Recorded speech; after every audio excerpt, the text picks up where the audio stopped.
반갑습니다, 성도 여러분. 오늘 하나님께서 저와 성도 여러분에게 주는 말씀은 마태복음 18장 1절부터 10절까지의 말씀입니다. 제가 봉독합니다. 함께 눈으로 따라 읽으시지요. 그때에 제자들이 예수께 나와 가로되 천국에서는 누가 크니이까?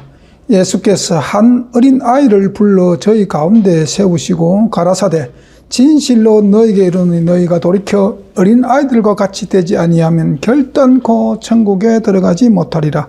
그러므로 누구든지 이 어린 아이와 같이 자기를 낮추는 그이가 천국에서 큰 자니라. 또 누구든지 내 이름으로 이런 어린 아이 하나를 영접하면 곧 나를 영접함이니 누구든지 나를 믿는 이 소자 중 하나를 실족케 하면 차라리 연자 맷돌을 거목에 달리고 깊은 바다에 빠뜨리는 것이 나으니라. 실족케 하는 일들이 있음을 인하여 세상에 화가 있도다. 실족케 하는 일이 있을 수 없으나 실족케 하는 그 사람에게는 화가 있도다. 만일 내 손이나 내 발이 너를 범죄케 하거든 찍어내버리라. 불구자나 쩔뚝발이로 영생에 들어가는 것이 두 손과 두 발을 가지고 영원한 불에 던지는 것보다 나으니라. 만일 내 눈이 너를 범죄케 하거든 빼어내버리라. 한 눈으로 영생에 들어가는 것이 두 눈을 가지고 지옥불에 던지는 것보다 나으니라. 삼가 이 소자 중에 하나도 없이 여기지 말라. 너희에게 말하노니 저희 천사들이 하늘에 계신 내 아버지 얼굴을 항상 배옵느니라. 아멘. 예. 예수님은 지금 자기 3년 반 공생애의 마지막을 지금 보내고 있습니다. 예, 마지막 유월절을 보내기 위해서 지금 예루살렘으로 가고 있는 여정입니다. 예루살렘으로 올라가고 있는 여정이죠. 올라가면서 지금 가브나움에 지금 잠깐 이르러서 도착했어요. 지금 예수님께서는 지금 마지막 유월절을 보내기 위해서 예루살렘으로 올라가는데 예수님의 마음은 제자들을 바라볼 때 마음이 참 급하고 답답해요. 지금 3년 반이라는 기간 동안에 제자들과 함께 동고동락을 하면서 하늘나라 복음을 가르치고 또 특히 이 마지막 유월절을 맞이하기 위해서 예루살렘 올라가면서 예수님께서 17장에 보면은, 예수님께서 16장에 보면 예수님께서 예루살렘 올라가가지고 서기관과 대제사장과 이런 사람들에게 고난을 받고 죽고 3일 만에 살아나리라 하는 말씀들을 제자들에게 전하고 일러주었는데도 제자들은 아직도 예수님이 어떤 상황에 처해 있는가를 전혀 깨닫지 못하는 겁니다. 그러니까 예수님의 그 마음은 제자들이 이 유월절에 지금 자기가 인류를 구원하기 위해서 받아야 될 이 고난, 십자가의 이 고난을 예수님께서 지금 열심히 가르치고 있는 거예요. 왜? 예수님이 힘없이 십자가에 매달려 돌아가실 때에 제자들이 너무나 실망할까봐 예수님은 미리 그들에게 내가 이런 일을 하러 왔다라고 예수님께서 말씀하고 있는데도 제자들은 그 예수님의 말씀을 도무지 깨닫지 못합니다. 참 예수님은 그 구약 성경에 보면은 그 메시아가 어떤 사역을 감당하라고 이 땅에 오는가에 상세하게 기록해 놨습니다. 특별히 이사야 53장 전체 한 장은 예수님이 이 땅에 육신을 입고 이 땅에 오셔서 메시아의 사역이 어떤 사역이고 어떻게 죽을 것인가를 너무나 잘 기록해 놓은 장이죠. 이런 것들이 있는데 이런 이렇게 기록들이 이사야에서 기록해 있고 참 이것이 구약 성경에 기록되어 있는데도 제자들은 이 말씀을 믿지를 않았어요. 왜냐하면 그들 생각이 메시아는 이 땅의 메시아를 원했지 이 하늘나라 메시아를 원한 것이 아닙니다. 이 땅에서 인간의 죄를 구원해 줄 그런 메시아를 바란 것이 아니고 로마의 통치 제국으로부터 벗어나서 이스라엘의 주권과 이스라엘의 옛 영광을 회복하는 메시아를 기다렸기 때문에 오늘 주님께서 예루살렘에 올라가면서 제자들을 향해서 하는 이 말씀은 제자들 마음에 그렇게 와닿지를 않았습니다. 그래서 지금 답답하죠. 예수님은 답답합니다. 그래 이 상황을 예수님이 지금 예루살렘 올라가는 지금 구약 성경에 기록된 모든 말씀을 완성하기 위해서 지금 예루살렘에 올라가는 이 지금 상황에서 제자들은 전혀 깨닫지 못하니까 제자들은 예루살렘 예수님과 함께 예루살렘 올라가면서 무슨 일을 합니까? 도대체 뭐 하고 있는 겁니까? 우리 마가복음 9장 33절, 34절을 잠깐 봅니다. 마가복음 9장 33절, 34절. 지금 예루살렘에 올라가는 이 상을 이해하지 못한 제자들이 한 것이 지금 마가복음 9장 33절부터 34절 두 개의 절입니다. 가버나움에 이르러 집에 계실새 제자들에게 물으시되 너희가 노중에서 서로 토론한 것이 무엇이냐 하시되 저희가 잠잠하니 이는 노중에서 서로 누가 크냐 하고 쟁론하였습니다. 그들은 예수님을 따라다녔지만 아직도 세상 사람들처럼 높은 자리에 앉고 싶어서 노중에서 제자들끼리 서로 누가 큰 자리에 앉을 것인가, 메시아의 왕국이 실현될 때 누가 큰 자리에 앉을 것인가, 높은 자리에 앉을 것인가, 이것 쟁론하고 있었습니다. 이건 논쟁하고 있었던 것입니다. 예. 왜냐하면 지금 예루살렘을 예수님께서 올라간다라고 이야기했지 않습니까? 예수님이 예루살렘에 올라간다고 말했을 때 제자들의 마음에는 야, 구약 성경에 기록된 메시아의 사역을 감당하기 위해서 예수님께서 예루살렘에 올라가시는구나, 그렇게 받아들인 것이 아니고 예루살렘에 올라간다 그러니까 이제 드디어 이 땅에 메시아의 왕국이 건설되구나, 예수님이 메시아로 우뚝 섰을 때에 내가 예수님 최측근으로서 가장 높은 자리를 차지해야 되겠다는 그런 논쟁이 있거든요. 네. 그러니까 메시아의 왕국이 건설됐다는 소망으로 가득 차니까 지금 그들은 그 예수님의 메시아 왕국이 이 땅에 실현될 때 높은 자리에 앉고 싶은 그 욕구, 그 욕심, 그 욕심이 이 제자들의 마음을 지배하게 되었던 것입니다. 그래서 노중에서 서로 누가 크냐고 쟁론했던 겁니다. 예수님께서 제자들의 마음을 아시고 서로 토론한 것이 무엇이냐고 지금 마가복음 9장 지금 33절에서 물으시는 겁니다. 예수님께서 제자들에게 질문하신 겁니다. 그때 오늘 마태복음 18장 1절에 그때 제자들이 예수께 나와 그러되 천국에서는 누가 크나이까? 지금 제자들의 마음은 천국에 있는 게 아니거든요. 제자들의 마음은 메시아의 왕국이 건설될 때에 이 땅에서 누가 높은 벼슬을 차지할 것인가에 관심이 있는데 예수님께서 지금 제자들에게 너희가 노중에서 무엇을 서로 토론했느냐고 이제 질문을 하니까 양심이 가책을 받은 거예요. 양심이 찔린 거예요. 자기들이 아직도 이 땅에서의 부귀 영화를 꿈꾸고 있던 그들의 마음, 그들의 심정이 예수님에게 들켰거든요. 그러니까 제자들이 변명이죠. 천국에서 누가 크나이까? 라고 이야기하는, 사실 이 질문은 자신들의 논쟁이 천국에 있는 것이 아니라 이 땅에 누가 크냐 논쟁하는 것인데 예수님에게 서로 노중에서 토론한 것을 얼핏 좀 감추는 그런 거죠. 자신의 부끄러움을 감추기 위해서 천국에서 누가 크냐라고 질문한 겁니다. 이 질문은 정말 예수님의 마음, 예수님의 가슴을 너무나도 아프게 하는 그런 질문이었습니다. 예수님께서 제자들에게 여러분 3년 반 동안 하늘나라 복음을 전했습니다. 정말 인류가 4,000년을 기다려온 천국 복음을 산상수훈에서 주님은 설파했습니다.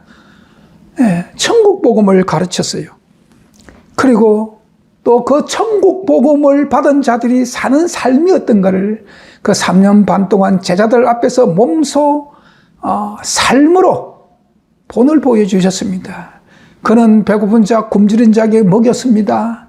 그는 소외된 자들에게 찾아갔습니다. 그리고 병든 자들을 고쳐주었습니다. 안전뱅이도, 소경도, 말 못하는 사람들도 다 주님이 치료해 주셨습니다. 귀신 들린 자들도 다 주님이 치료해 주셨습니다.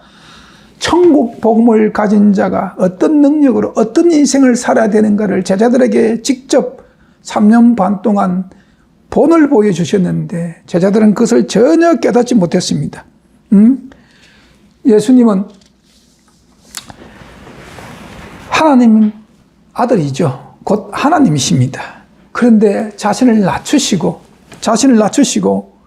백성들을 섬기는 삶을 3년 반 동안 제자들에게 보여주셨는데 제자들은 도대체 주님으로부터 3년 반이라는 기간 동안 동고동락하면서 도대체 주님에게 배운 것이 뭐란 말입니까?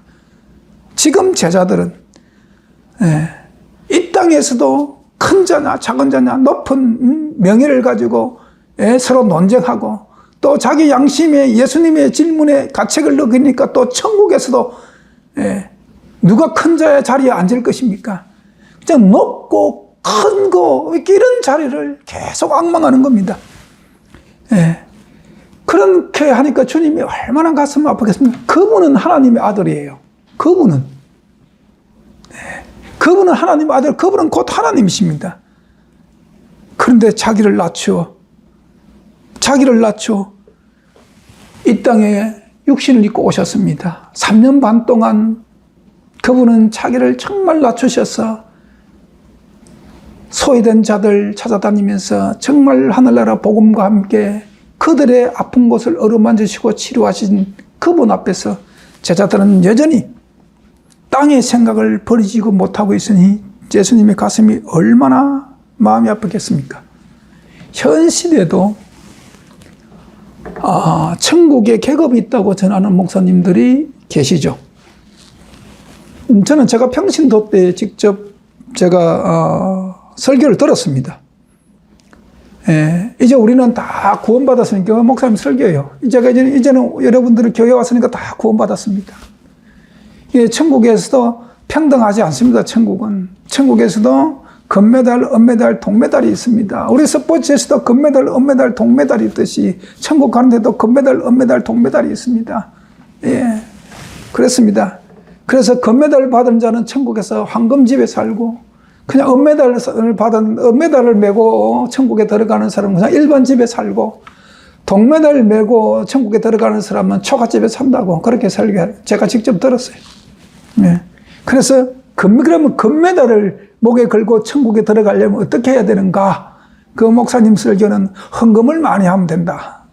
교회 헌금을 많이 내면은 목에 금메달을 메고 천국에 들어갑니다. 그리고 하늘나라에서는 황금집을 가지고 살 수 있습니다. 그렇게 말씀하셨습니다. 그리고 그분께서 인용한 성경 구절이 고린도후서 9장입니다.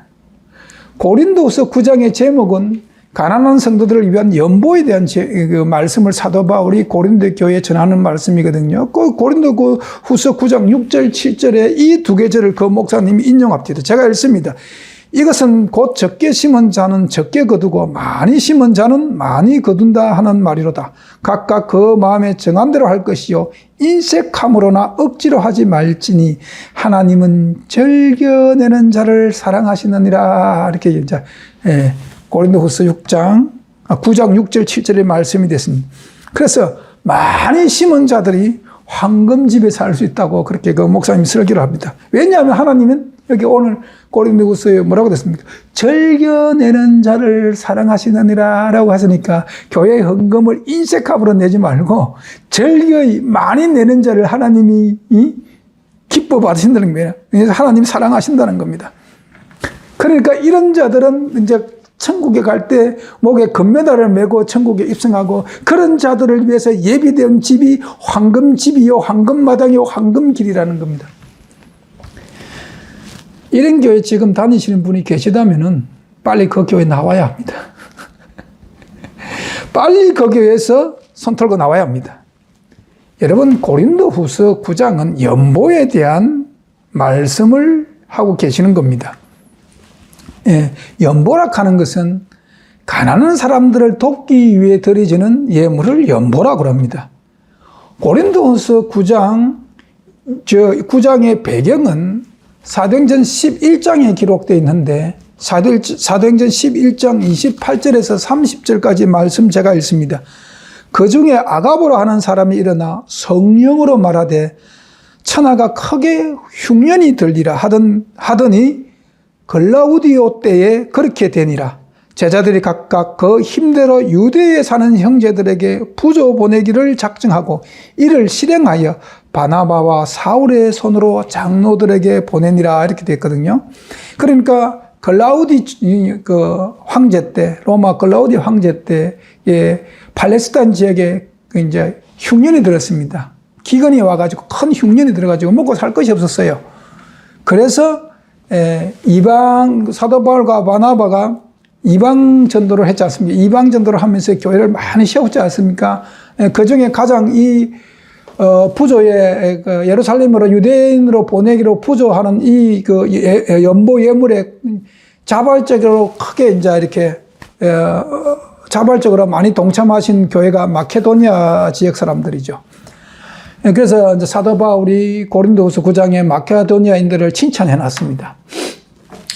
그래서 거기에 연보해가지고 이제 그것을 이제 예를 들은 건데, 그렇게 예루살렘에 큰 흉년이 들어서 지금 그 유대 사는 정말 우리 사랑하는 형제들이 배고픔과 굶주림에 있으니까 이걸 돕기 위해서 물질을 연보로 했던 겁니다. 사실은 이 연보는 교회 내는 헌금하고 조금 차원이 다른 거죠.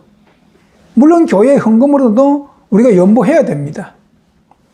우리가 정말 가난한 자들을 돕고 해야 되는 거예요. 정말 우리 형제들 중에 정말 어려운 자들이 있으면은 그들 찾아가서 도와야 됩니다. 교회에 드리는 헌금으로도.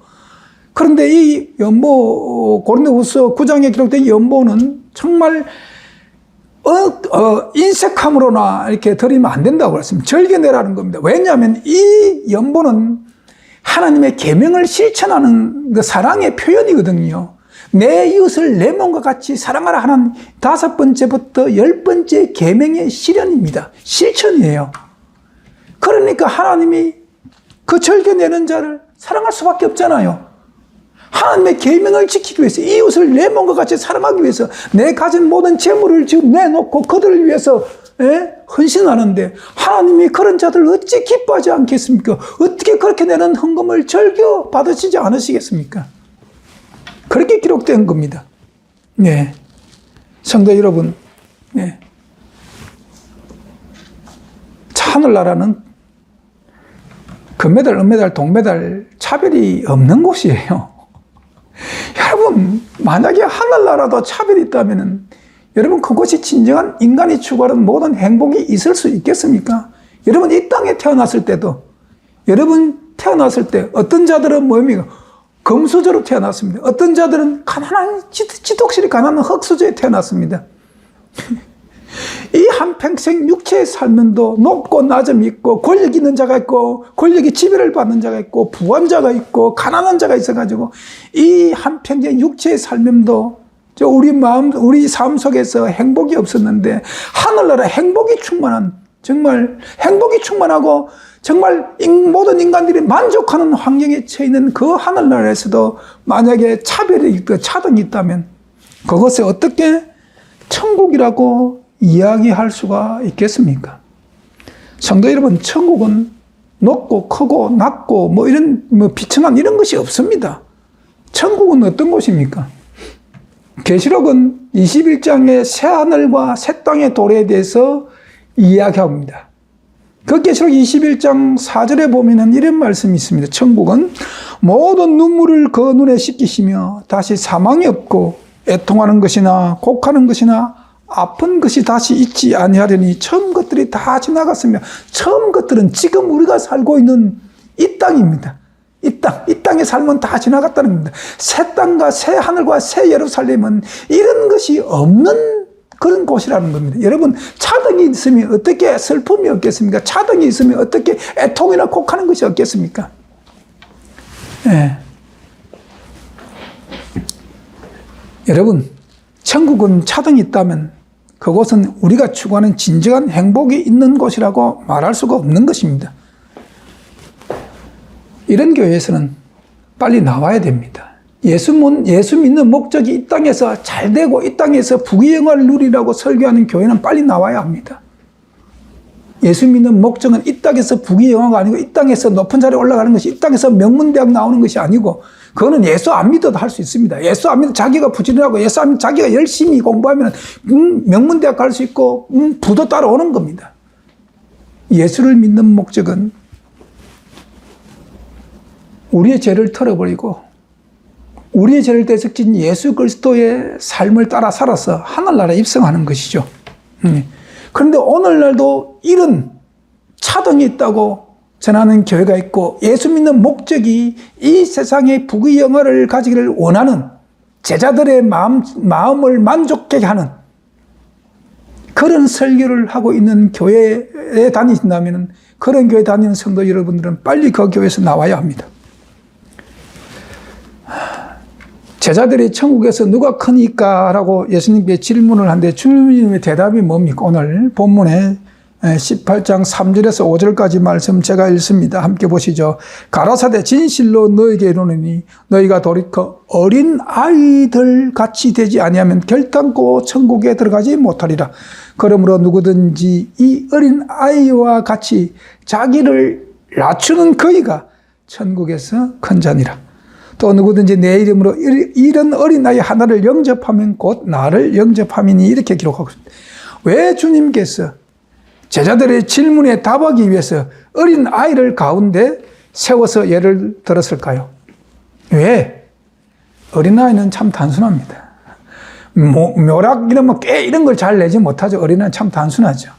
그리고 어린아이들은 어른들보다 자기 부정을 잘합니다. 자기가 잘못된 것을 인정 잘합니다. 예. 어린아이는 또 겸손합니다. 어린아이들은 훨씬 어른보다 겸손합니다. 그리고 어린아이들은 무한한 신뢰를 가지고 있죠. 어린아이는 부모에 대한 무한한 신뢰를 갖고 있습니다. 옆집 사람이 와가지고 이 사람은 내 엄마가 아니야 라고 아무리 그래 보세요. 죽어도 그 아이는 우리 엄마라고 이야기합니다. 예. 이런 무한한 신뢰를 갖고 있는 그런 마음을, 그런 신뢰하는 사랑을 가진 그 어린아이와 같은 그 마음을 하늘에서는 가치 있는 것으로 봅니다. 예. 하늘나라에서는 그런 것들이 가치 있는 삶입니다. 그러니까 하늘나라 속성이죠, 그게. 예. 하나님께서 누구를 기뻐하시는 겁니까? 하나님의 기뻐하는 자는 누구입니까?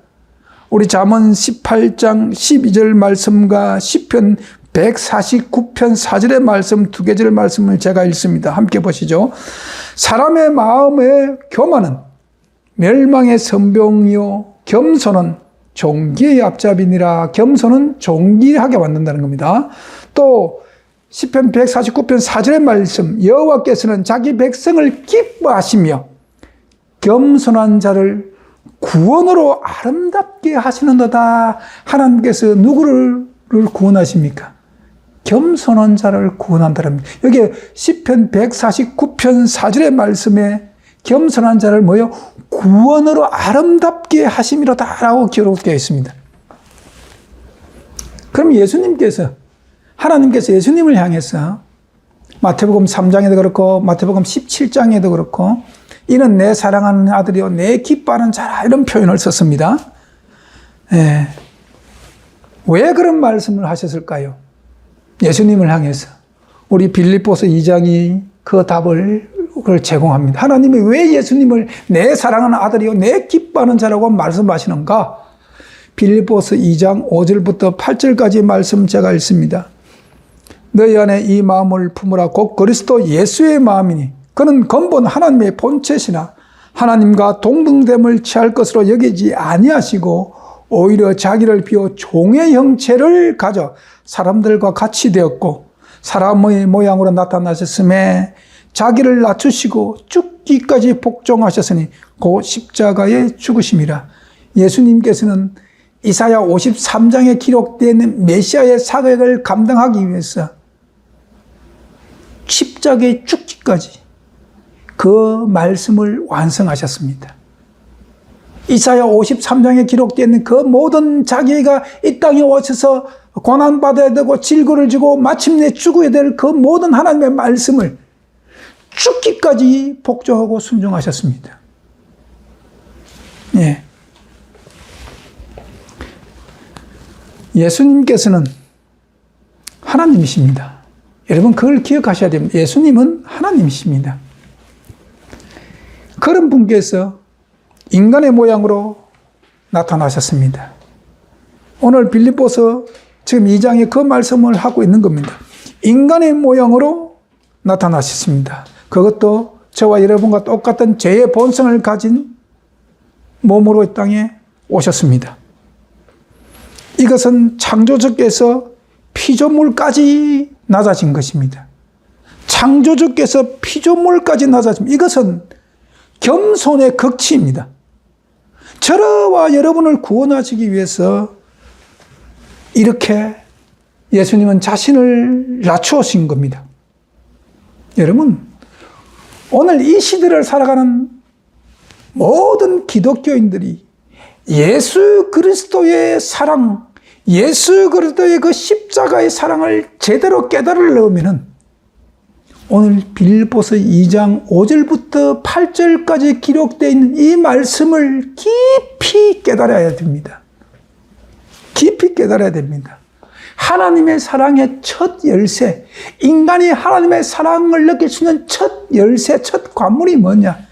예수님께서 성육신하셨다는 겁니다. 우리와 똑같은 죄의 본성을 가지고 창조주께서 피조물까지 낮아졌다는 겁니다. 이것을 기억해야 합니다. 이것을 깨달아야 합니다. 이 사랑을 깨달으면 인간이 교만해질 수가 없습니다. 제자들이 지금 예수께 와가지고 천국에서 누가 크니까라는 질문은 아직까지 제자들 마음속에 겸손보다는 교만이 꽉 차 있다는 것이죠.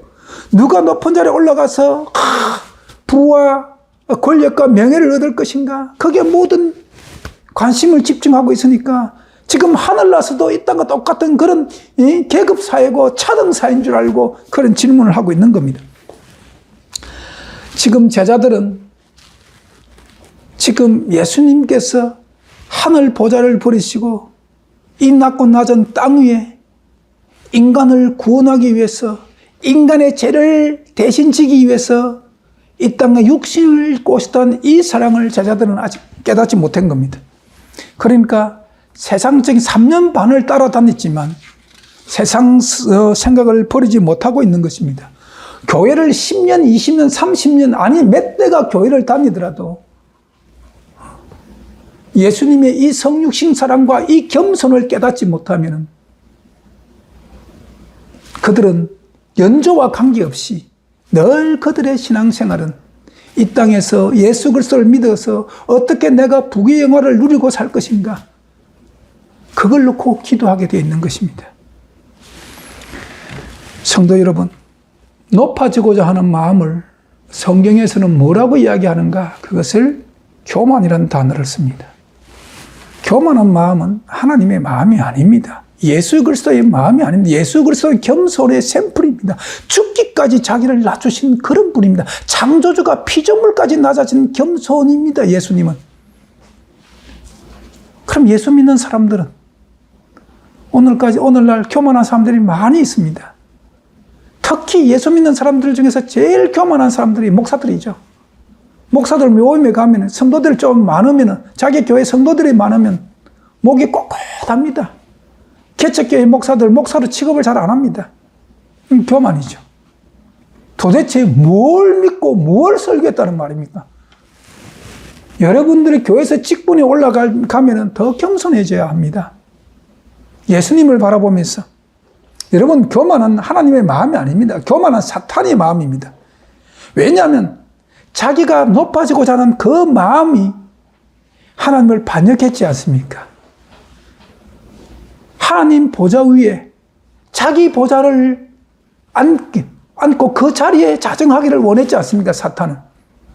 그래서 하나님께 반역했지 않습니까? 높아지고자 하는 마음, 그 마음이 하나님을 대적하고 그 결과로 하늘나라에서 쫓겨난 것이 마귀입니다. 그리고 이 교만한 마음은 오늘 마귀가 이 땅에 인간에게 죄를 짓게 선악과라 사건으로 죄를 짓게 한 그 이유로 우리에게 죄의 본성에 이 교만한 마음이 있는 겁니다. 그래서 제자들이 아직 그 본성을 버리지 못해가지고 예수님께 천국에서 누가 크냐냐 이렇게 질문합니다. 그런데 오늘 예수님께서 오늘 본문 성경을 통해 가지고 이 교만한 마음이 어떤 일을 낳는가 오늘 제자들에게 설명을 하고 있습니다. 교만한 마음이 어떤 결과를 낳는가? 첫 번째, 다른 사람을 실족게 한다고 예수님은 말씀하고 있습니다. 자, 오늘 본문 18장 6절 7절 말씀 제가 읽습니다. 누구든지 나를 믿는 이 소자 중에 하나를 실족게 하면 차라리 연자 맷돌을 거목에 달리고 깊은 바다에 빠뜨리는 것이 나으니라. 실족게 하는 일들이 있음을 인하여 세상에 화가 있도다. 실족게 하는 일은 없을 수 없으나 실족게 하는 그 사람에게는 화가 있도다. 첫 번째 교만은 실족, 영혼들을 실족시킨다는 겁니다. 거짓은 다 교만에서 나옵니다. 신약에 거짓 사도, 구약에 거짓 선지자들이라는 말도 있죠. 이런 자들은 백성들에게 자기가 존경을 받고 자기가 높음을 받고 또 백성들이 자기를 따르게 하기 위해서 그렇게 진리가 아닌 비진리, 교만하여 그런 하나님의 말씀이 아닌 자기를 높이는 말을 하나님의 예언처럼 백성들에게 전합니다. 이런 자들은 거짓 사도와 거짓 선지자들, 이런 자들은 그 심중에 교만이 꽉 찼습니다. 백성들이 항상 자기를 우러러보고 자기를 존경하고 자기를 따르는 마음으로 꽉 차 있습니다. 그리고 이들은 백성들에게 거짓을 믿게 합니다. 성경이 아닌 거짓을 믿게 합니다. 그리고 마침내 그 백성들을 실족케 합니다. 여러분, 신학교 가면은 이런 신학들이 있습니다. 바울 신학, 베드로 신학, 요한 신학, 이런 제자들의 신학을 가르칩니다. 왜 가르쳤냐? 베드로가 바라본 예수님, 바울이 바라보는 예수님, 요한이 바라본 예수님을 보게끔 하기 위해서 가르칩니다. 베드로나 요한나 사도 바울을 닮은 것이 아니라 그들이 소개하고 그들이 믿고 그들이 여러분들에게 전하고 싶은 예수 그리스도를 바라보게끔 하기 위해서 가르칩니다.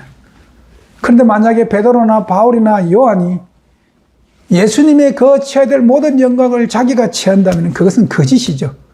거짓 사도와 거짓 선지자들은 바로 그런 자들입니다. 그러면 하나님이 받아야 될 영광을, 하나님이 백성들로 받아야 될 존경을 자기가 받기를 원하는 그 마음 자체가 교만입니다. 그래서 하나님의 사랑이 그들에게 없기 때문에 그들은 항상 무슨 말을 하도록 거짓을 말하고 그 거짓은 결국 실족이라는 결과를 낳는다는 것입니다. 두 번째 교만은 어떤 결과를 낳는가? 오늘 본문에 죄를 유발한다는 것입니다. 18장 8절 9절 말씀 읽습니다. 만일 내 손이나 내 발이 너를 범죄케 하거든 찍어내버리라. 불구자나 절뚝발이로 영생에 달아가는 것이 두 손과 두 발을 가지고 영원한 불에 던지는 것보다 나으니라. 만일 내 눈이 너를 범죄케 하거든 빼어버리라. 한 눈으로 영생에 달아가는 것이 두 눈을 가지고 지옥불에 던지는 것보다 나으니라. 죄가 무엇입니까? 내 손이나 내 발이 널 범죄케 하거든 죄가 뭐냐는 거지. 죄가 무엇입니까? 요한일서 3장 4절에 죄를 짓는 자마다 불법으로 행하나니 죄는 불법이라 이렇게 돼서 죄를 짓는 자마다 불법을 행하는데 죄는 불법이라 이렇게 되었습니다. 이게 법이란 것은 헬라어로 노모스입니다. 노모스. 여러분, 이 정도는 여러분 기억해야 됩니다. 법 하면 노모스, 헬라어로. 이게 그냥 율법입니다. 율법. 그럼 불법 하면은 앞에 A를 붙이고 아노모스 하면 율법을 어기는 겁니다. 법을 지키지 않는 겁니다. 즉, 교만한 마음은 하나님의 말씀, 하나님의 율법을 지킬 수 없게 합니다. 그래서 인간들에게 죄가 발생하게 만드는 겁니다.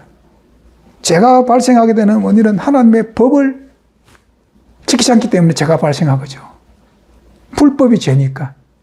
그러면 하나님의 법이 왜 지키지 않는가? 내 마음이 교만하면 절대 하나님 법을 지킬 수가 없습니다. 이거 오늘 본문에 범죄케 하던 손이나 발이나 다 찍어버리고 눈도 빼버리라 그러니까, 아니, 그러면 천국은 다 불구자만 있겠네요. 아닙니다. 이 예수님의 표현의 말씀을, 천국은 다 풀고자만 있겠느냐, 눈 없고, 다리 없고, 손 없는 자들만 있겠느냐. 이거는 이제 유치원 아이들이 이제 선생님들께 하던 질문이고, 천국은 우리가 새로운 육체로, 석자한 육체로 거듭나죠. 온전한 육체로 부활하고 가장 아름다운 육체로 부활합니다. 이 예수님께서 왜 이렇게 강력하게 말씀하셨는가 하면은 여러분 잘 생각해 보십시오. 인간이 병이 들었습니다. 우리 몸에 병이 들었습니다. 예를 들어서 이렇게 살이 썩어가는 병이 들었습니다. 그러면 내 육체가 살기 위해서 팔이 썩는다든지 다리가 썩으면은 그거 잘라내야죠. 내가 육체의 생명을 보존하기 위해서는 썩어가는 부분을 잘라내야 합니다. 눈도 만약에, 눈이 그 눈병이 예를 들어서 암이라든지 그렇게 하면 빼내야 되죠. 육체의 생명도 보존하기 위해서 병으로부터 썩어가는 육체를 잘라내는 고통을 감당하면서도 의학적으로 잘라냅니다. 살기 위해서.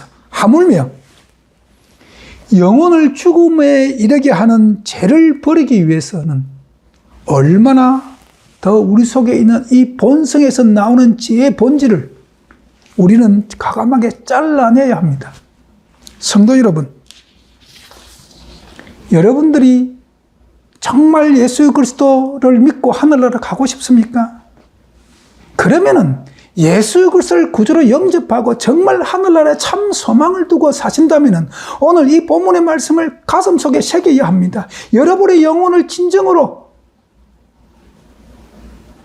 하늘나라 가기를 원하는 그런 심정이고 부활 때 우리가 썩지 않은 몸으로 변화되어 예수 그리스도의 재림을 맞이하기를 원하신다면은 여러분의 삶 속에 옛날 습관들을 잘라내야 합니다. 여러분의 교만한 마음을 잘라내야 합니다. 여러분 속에 남은 죄의 본성을 잘라내야 합니다. 아직도 내 자존심으로 낮아지지 않는 부분을 잘라내야 합니다.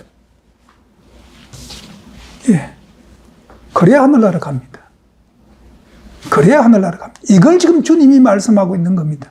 제자들이 이걸 잘라내지 못하고 오늘 이 말씀은 저와 여러분들에게 하는 하나님의 말씀입니다. 예수 그리스도의 말씀입니다. 우리는 우리 삶 속에서 예수의 모습과 어긋나는 부분은 지금 메스를 대어서 잘라내야 합니다. 여러분의 모난 성격을 지금 잘라내야 합니다. 그래야 삽니다. 그래야 하늘나라 갑니다. 여러분의 자존심을 잘라내야 합니다. 자존심은 교만에서 나오는 겁니다. 예수님이 낮아진 것처럼 낮아져야 합니다. 그래야 하늘나라 가는 겁니다.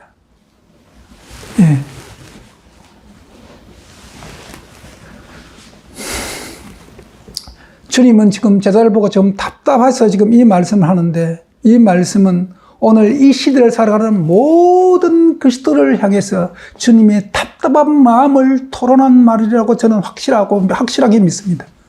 저와 여러분도 이 말씀을 깊이 새겨야 됩니다. 여러분이 교회 생활을 하는데 여러분의 뜻대로 교회가 여러분의 뜻을 받아들이지 않을 때도 있는 겁니다. 그걸 겸손하게 받아들이세요. 교회가 분열을 왜 됩니까? 목사와 장로들이 왜 사고 교회가 쪼개집니까? 자기 생각이 옳다는 생각을 버리지 못하기 때문에 교회가 쪼개지는 겁니다. 왜 예수를 10년, 20년, 30년을 믿었는데 왜 그들 삶 속에서 예수의 향기가 없는가? 자기의 그 교만을 잘라내지 않기 때문에 그렇습니다. 팔이나 다리를 잘라내고 눈도 빼어내는 그런 삶을 통해서도 육신의 생명을 보존하고 하는 것이 인간의 생각인데 내 영혼을 하나님께 보존하기를 원하는 그런 간절한 믿음이 여러분들을 실족게 하는 그 교만을 잘라내지 못한다는 그런 것이 그게 말이 안 되지 않습니까? 그게 기독교인들에게 말이 안 되지 않습니까? 잘라내야 합니다. 매서대야 합니다. 여러분의 성격의 모난 부분 잘라내야 합니다.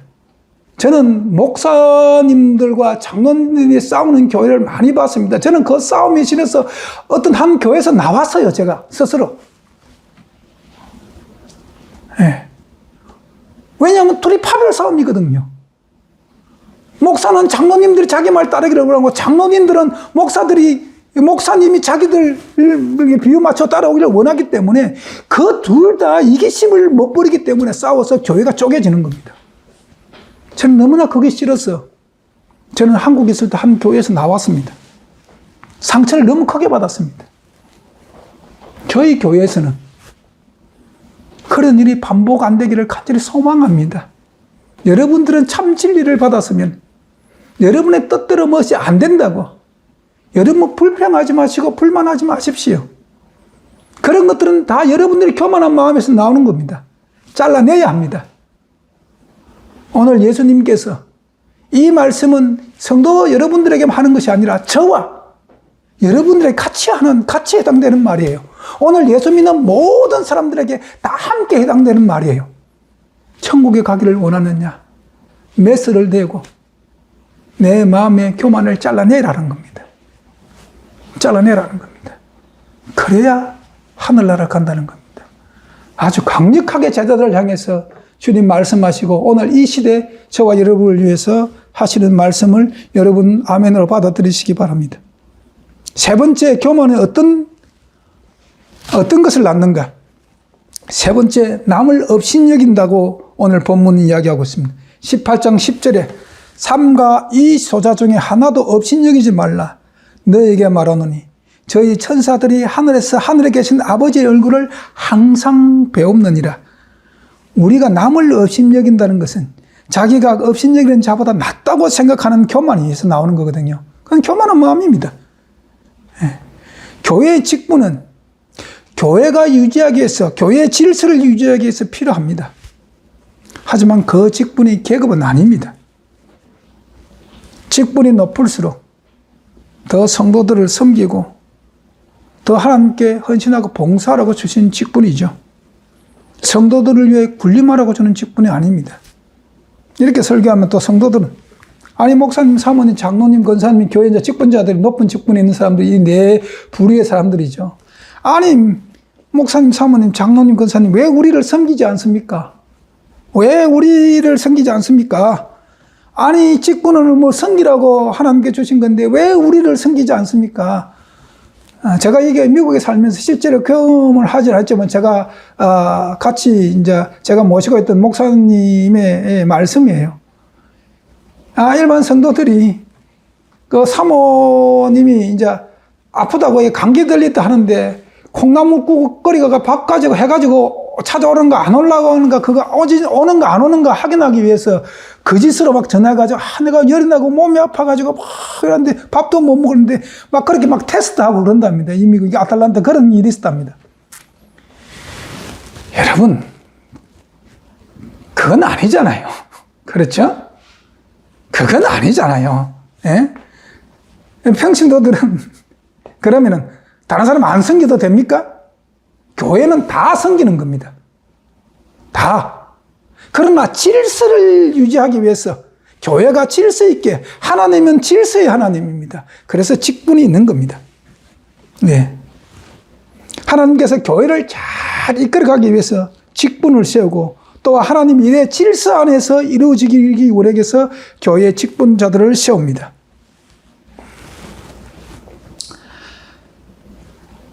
각자 마음에서, 저와 성도 여러분, 우리 모두 각자 마음에서 우리 스스로의 마음을 잘 살펴야 합니다. 우리가 남을 업신여길 수는 없는 겁니다. 하나님 앞에서는 모두가 동등합니다. 모든 영혼이 사랑스럽고 모든 영혼이 기증하고 모든 영혼을 위해서 예수 그리스도가 십자가에 피 흘려 돌아가셨습니다.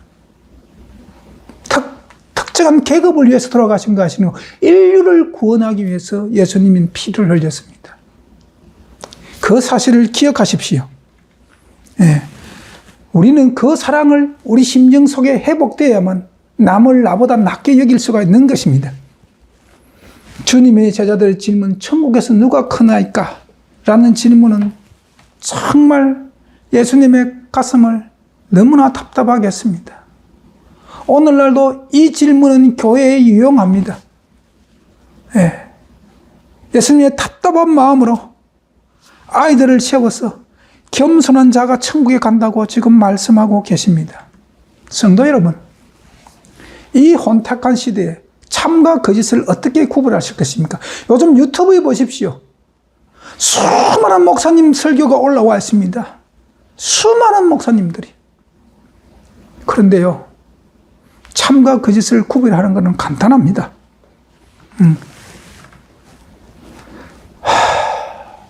참은요, 참 진리는, 참 복음은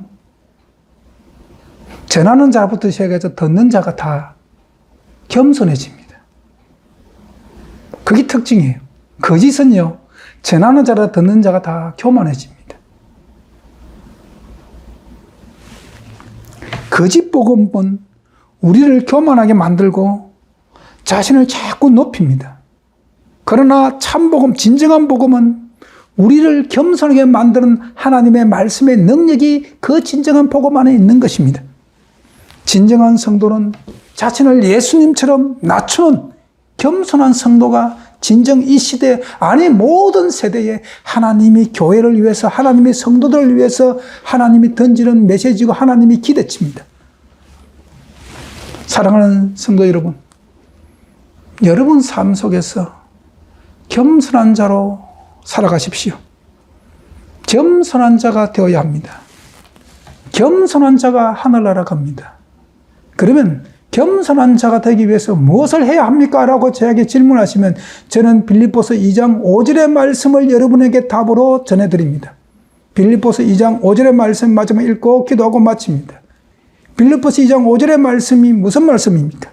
너희 안에 이 마음을 품으라 곧 그리스도 예수의 마음이니. 여러분, 매 순간마다 매일매일 어떤 상황이든 간에 예수 그리스도의 마음을 품으십시오. 예수의 마음을 생각하십시오. 여러분이 지어진 환경이 지금 여러분 생각과 맞지 않을 수도 있어요. 그러나 예수 그리스도의 마음을 품으면 그게 순복됩니다. 겸손해집니다. 예수님처럼 우리가 낮아질 수가 있습니다.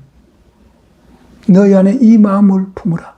곧 그리스도의 예수의 마음이니.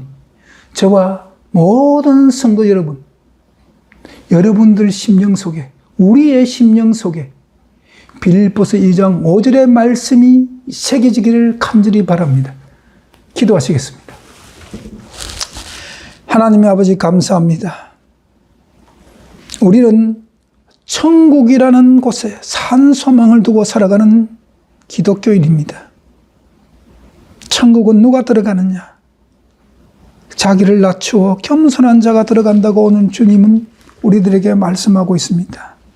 주님, 우리 남은 생애에 예수님 오실 때까지, 아니 예수님 오시고 그 후로도 영원히 우리 마음에 그리스도의 마음이 새겨지게 하여 주시옵소서. 예수님 이름으로 기도합니다. 아멘.